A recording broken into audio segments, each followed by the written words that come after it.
Jangan lupa subscribe channel YouTube TVRI Bengkulu, like, komen, dan nyalakan notifikasinya.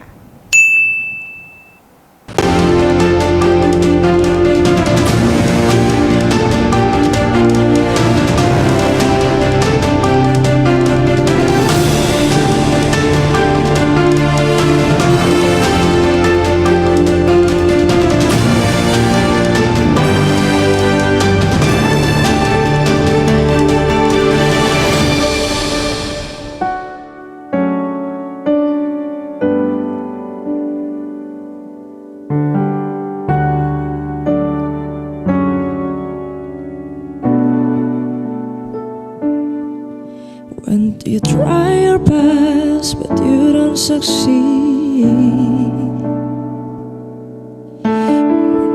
what you want but not what you need, when you feel so tired but you can't sleep,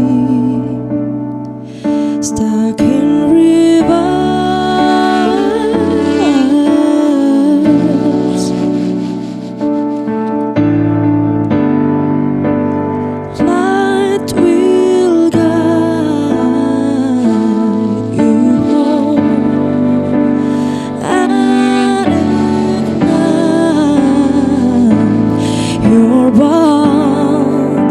And I will try to fix you.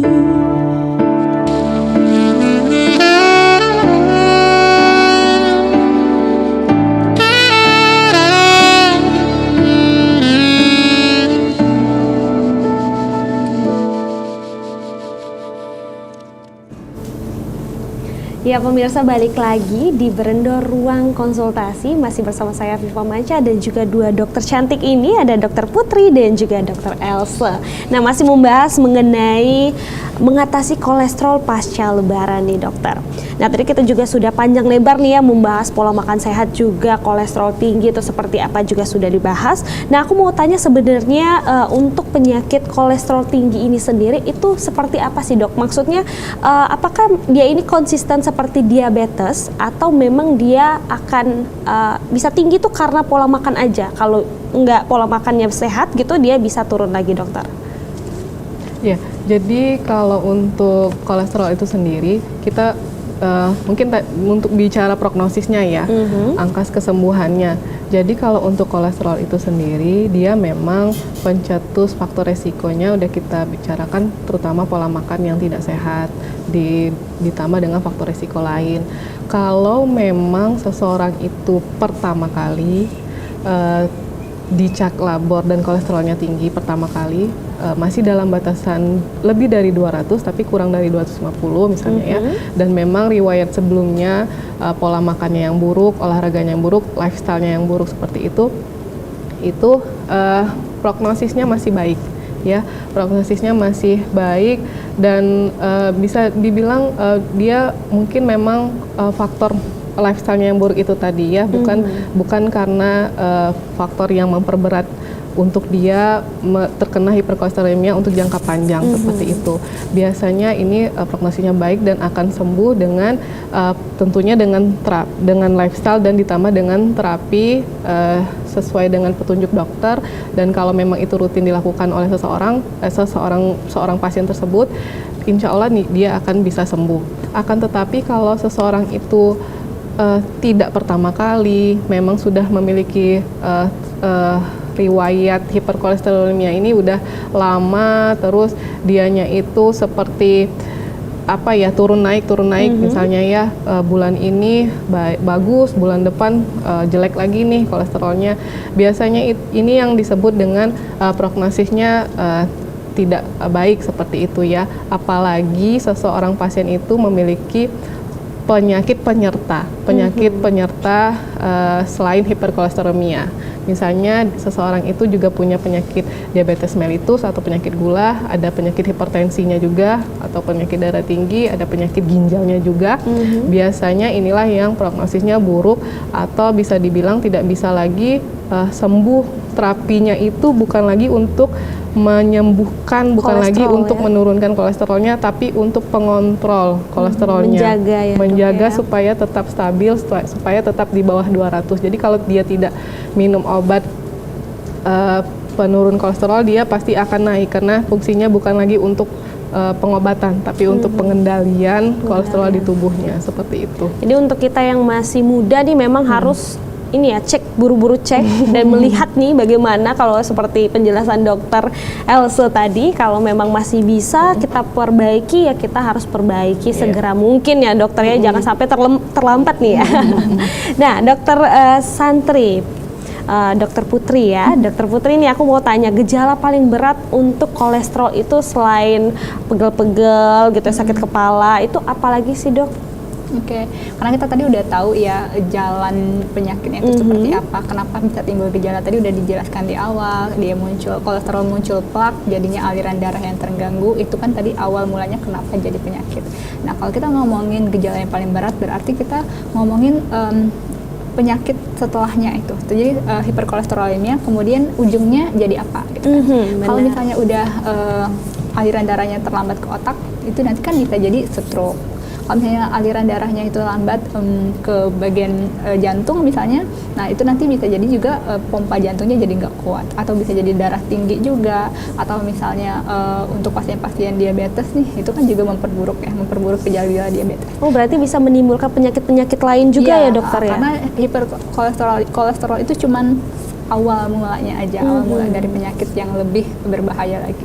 Kalau kita ngomongin tentang gejala yang lebih berat, itu tadi bisa nyeri dada, atau pusing sampai penurunan kesadaran, tidak sadarkan diri. Cuman itu kita ngomongin gejala yang sudah benar-benar udah kolesterolnya udah tinggi banget, ditambah lagi dengan tadi dokter Eta sudah bilang ada DM, ada penyakit gula, terus sudah ada riwayat konsumsi obat rutin jantung misalnya yang memang sudah keadaan si pasiennya ini ngomong dia sudah banyak sekali penyakitnya, sudah kita sebutnya itu kayak sindrom metaboliknya, jadi semuanya itu bergabung, diabetes, gula darahnya tinggi, profil lipidnya juga tinggi, terus juga berat badan BMI juga tinggi melebihi normal. Nah itu nanti yang akan menyebabkan gejala-gejala yang berat, contohnya kayak penurunan kesadaran, kemudian sesak, nyeri di bagian dada. Nyeri dada kan pertolongan untuk nyeri dada sendiri kita nggak bisa lama tuh, tata laksananya dalam hitungan menit, itu sudah harus cepat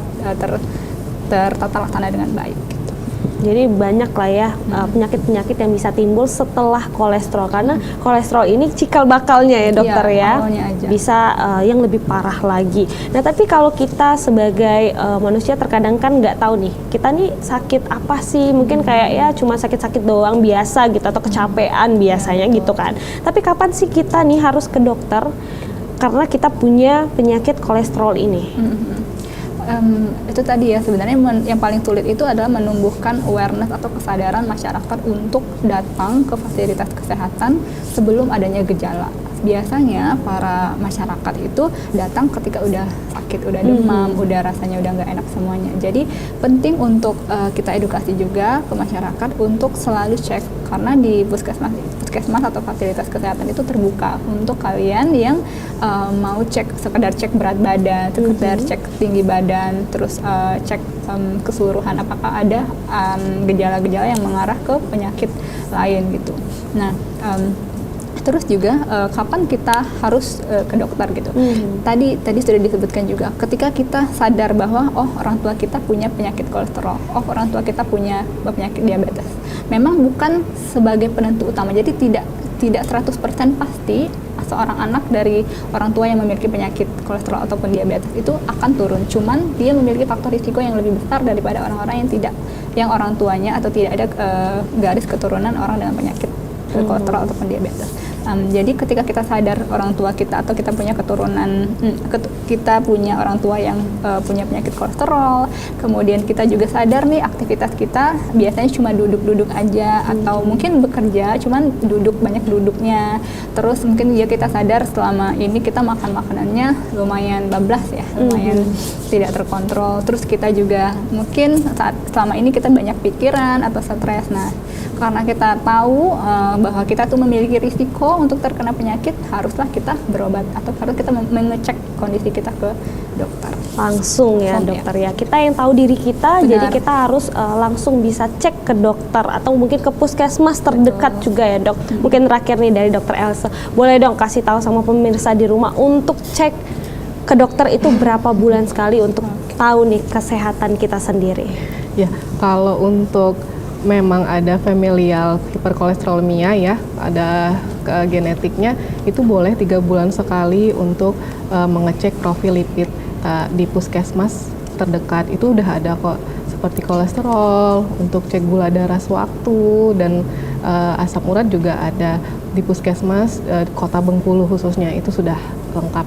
Nah, untuk orang yang sudah memang didiagnosa hiperkolesterolemia, itu alangkah baiknya lagi selain sudah diterapi dengan obat, itu melakukan cek atau kontrol kadar kolesterol darahnya itu sebulan sekali. Itu lebih bagus lagi. Tetapi kalau memang merasa sudah dikonsumsi obat dan tidak ada gejala, 3 bulan sekali sudah cukup. 3 bulan sekali ya dok ya, atau mungkin kita yang sudah merasa ada nggak enak nih langsung aja ke dokter terdekat. Baik dokter, terima kasih dokter Putri dan terima kasih dokter Elsa sudah memberikan pencerahan gitu ya untuk kita kaum yang mungkin masih pola makan jelek gitu, pola hidup jelek juga, masih sering stres, begadang gitu ya dok. Terima kasih banyak. Dan pemirsa di rumah tentunya itulah banyak sekali pembahasan kita mengenai mengatasi kolesterol pasca lebaran. Dan ini juga kita sudah berada di penghujung acara. Jangan lupa saksikan terus Berendo setiap hari hanya di TVRI Bengkulu. Saya Viva Mansyah pamit undur diri. Wassalamualaikum warahmatullahi wabarakatuh dan sampai jumpa.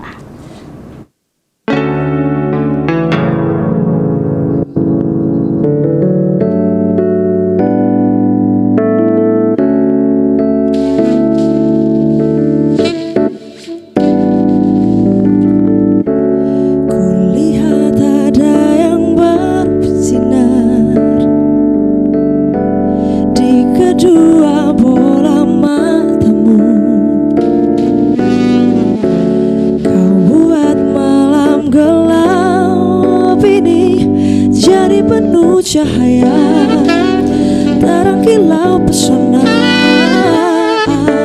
Kasih, andai anganku bersuara, dia akan bernyanyi rapsodi indah yang kan bermuara di pajar hati.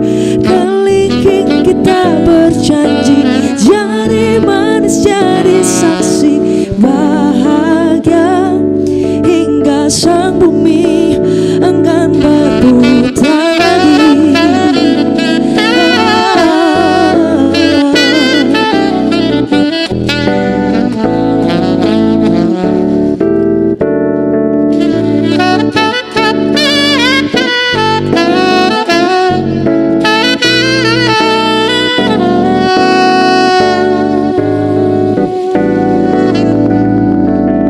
Kasih, andai anganku bersuara, dia akan bernyanyi rapsodi indah yang kan bermuara di fajar hati.